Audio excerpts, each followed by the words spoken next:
मैं आपके लिए लेकर आया हूं। उम्मीद है कि ये आपको बहुत पसंद आएगा और मैं कहता हूं कि ये वीडियो पूरा सुनने से पहले आप इसको आगे ज़रूर फॉरवर्ड कर दें, ज़रूर शेयर कर दें ताकि मेरे दूसरे भाइयों की इस्लाह हो सके। हमारे एक भाई ने बहुत ही प्यारा सवाल पूछा है। मुझे उम्मीद थी कि ये सवाल थोड़े दिन के बाद आएगा, मगर चूंकि ये सवाल मेरे पास अभी आया तो मैंने सोचा इसको जितनी जल्दी हो सके मैं वीडियो बनाकर आपके सामने इसको पेश कर दूं। हमारे भाई ने सवाल किया है कि 22 रजबुल मुरज्जब को जो इमाम जाफर सादिक रज़ियल्लाहु तआला अन्हु के नाम की न्याज बशक्ल कोंडों के दिलाई जाती है, इसकी आखिर हकीकत क्या है, इसकी हैसियत क्या है, दिला सकते हैं या नहीं दिला सकते। दूसरी बात यह कि आखिर 22 रजबुल मुरज्जब को आखिर क्या बात है, इसमें इमाम जाफर सादिक की विलादत का दिन है या वफात का दिन है, या इसके अलावा और बहुत सारी बुरी बुरी रस्में हैं। इन तमाम रस्मों में जो किया जाता है कि यह दुरुस्त है या गैर दुरुस्त है, आप इसके बारे में ज़रूर इस्लाह फरमा दें। तो मुझे उम्मीद है कि अगर आप आखिर तक ये वीडियो देखेंगे तो इंशाअल्लाह आपके दिमाग में जितने भी डाउट्स हैं वो तमाम क्लैरिफिकेशन हो जाएंगे इंशाअल्लाह। सबसे पहले मैं इसके बारे में बता दूं कि फातिहा और न्यास ख़्वानी के ताल्लुक से उलमा अहले सुन्नत ने बहुत कुछ लिखा है। अगर आप इसके बारे में कुछ पढ़ना चाहते हैं तो आप जा अल हक के अंदर मुफ्ती अहमद यार खान साहब नईमी रहमतुल्लाहि तआला अलैह ने तमाम चीज़ों का हवाला दिया है और साबित करके दिखाया कि न्याज और फातिहा बिल्कुल जायज़ है, इसमें कोई कबाहत नहीं है, मुस्तहब काम है।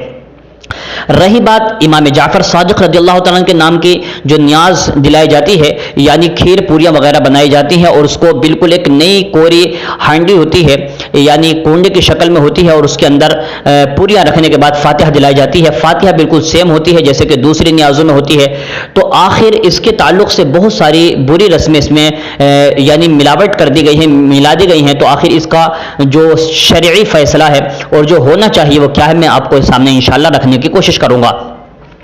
तो मैं आपको बता दूं कि इसमें सबसे बुरी बुरी बातें क्या है, क्या कबाहतें हैं जिसकी वजह से उलमा अहले सुन्नत ने इसको रोका है और हमें इससे रुकना भी चाहिए। सबसे पहली बात तो ये कि जो लोग 22 रजबुल मुरज्जब को यानी कुंडों की फातिहा दिलाना ज़रूरी समझते हैं, उन हजरात को मैं अपने दिल की गहराई के साथ ये बात कहना चाहता हूँ। उन हजरात से मैं कहना चाहता हूं कि मेरे भाई 22 रजबुल मुरज्जब को स्पेशल दिन नहीं है, इसलिए कि इमाम जाफर सादिक रज़ियल्लाहु तआला अन्हु उस दिन पैदा हुए और ना ही आपकी वफात हुई। जब आपकी विलादत भी साबित नहीं है, आपकी वफात साबित नहीं है, तो फिर 22 रजब को ही खास कर लेना ये बेवकूफ़ी और जहालत है।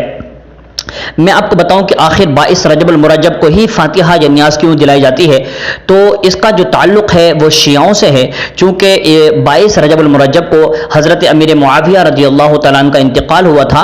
आपका विसाल होने की वजह से शिया लोग बहुत खुश हुए थे और इसके हिसाब से शियाओं ने इस पर पर्दा डालने के लिए इमाम जाफर सादिक रज़ियल्लाहु तआला का नाम का सहारा लिया और इस दिन क्या है लोगों के अंदर ये मशहूर कर दिया कि आज इमाम जाफर सादिक के नाम की न्याज दिलाई जाए। और जितने भी जाहिल सुन्नी थे वो इसके चक्कर में आ गए और वो लोग इसमें फंसते चले गए और आज ये बहुत बुरी रस्म बन चुकी है कि सिर्फ 22 रजब को ही फातिहा दिलाई जाए। हालांकि फातिहा किसी भी दिन आप दिला सकते हैं, आप 1 रजब से लेकर के 22 रजब, 25 रजब, 26 रजब या 15 रजब, जब भी आपको मुमकिन हो आप फातिहा दिलाइए, अल्लाह ताला उसका सवाब आपको जरूर अता फरमाएगा। मगर हमारे कुछ भाइयों ने 22 को ही स्पेशल, जैसे कि यूपी के अंदर स्पेशल कर रखा है, लेकिन आंध्र प्रदेश या जो साउथ के एरिए हैं वहां पर 1 रजब से ही शुरू हो जाता है और ये सिलसिला आखिर तक चलता रहता है। यही ज्यादा बेहतर है, मुनासिब है कि जब भी आपको मौका मिले आप जरूर करें। और अगर कोई हमारा भाई किसी वजह से ना कर सका तो उसके ऊपर बदअकीदा होने का इल्जाम ना लगाएं, चूंकि ये मुस्तहब फातिहा है। अगर आपका दिल चाहे तो आप करें और आप ना चाहें तो बिल्कुल ना करें, इसमें कोई दिक्कत और कबाहत नहीं है, इसलिए कि ये मुस्तहब काम है और मुस्तहब का काम ना करना ये कोई गुनाह नहीं है।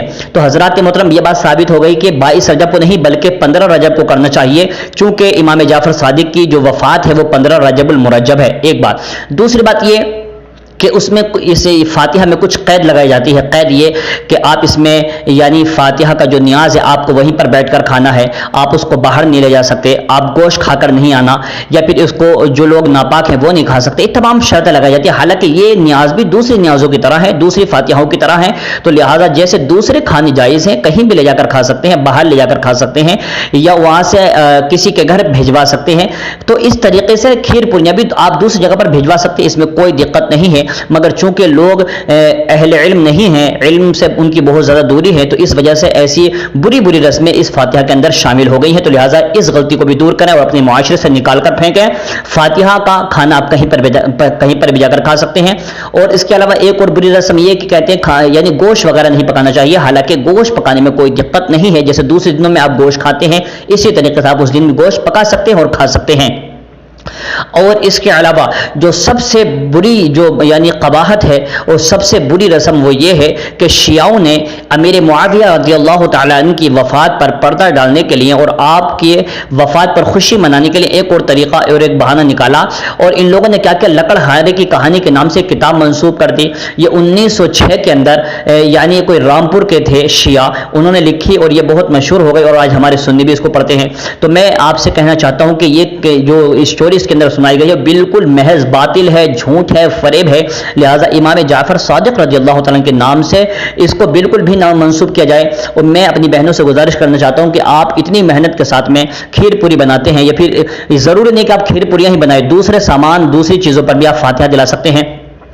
تو میں اپنی بہنوں سے کہنا چاہتا ہوں کہ آپ اتنی محنت سے کھیر پوریاں بناتے ہیں اور پھر آپ اس میں کتاب پڑھواتے ہیں، اور یہ کتاب پڑھنے سے ہوتا کیا ہے کہ آپ کے اوپر اتنا بڑا گناہ ہوتا ہے کہ آپ نے کبھی سوچا بھی نہیں ہوا، کیونکہ ایک آل رسول پر امام جعفر صادق پر اتنا بڑا جھوٹ لگانا کہ وہ عورت جھاڑو مار رہی تھی اور امام جعفر صادق نے کہا کہ 22 رجب کو فاتحہ دلاؤ تو تمہاری نیاز یعنی تمہاری دعائیں پوری ہو جائیں گی، اگر ایسا نہ ہوا تو قیامت میں میرا دامن پکڑ لینا۔ یہ تمام باتیں بالکل محض جھوٹ ہیں، امام جعفر صادق پر الزام لگایا گیا ہے، تو لہٰذا آپ اس سے بچیں، بالکل بھی اس کتاب کو پڑھنے کا رواج جو آپ کے درمیان پیدا ہو چکا اس کو بالکل ختم کر دیں، اور آپ قرآن پاک کی جو تلاوت ہوتی ہے اس کے ذریعے فاتحہ خوانی کریں، انشاءاللہ آپ کو اس کا برابر ثواب ملے گا۔ میں امید کرتا ہوں کہ یہ ویڈیو ہر جگہ پھیلا دو تاکہ لوگ اس بری رسموں سے باز آ جائیں اور ان کے اندر جو صحیح طریقہ فاتحہ کا ہے وہ رائج ہو جائے، اور جو اہل سنت پر الزام لگائے جاتے ہیں وہ الزاموں سے بھی اہل سنت والجماعت بری ہو جائیں۔ تو امید ہے کہ یہ ویڈیو آپ ضرور شیئر کریں گے تاکہ اللہ تعالیٰ اس کا آپ کو اجر عظیم اجر کثیر عطا فرمائے۔ السلام علیکم ورحمۃ اللہ وبرکاتہ۔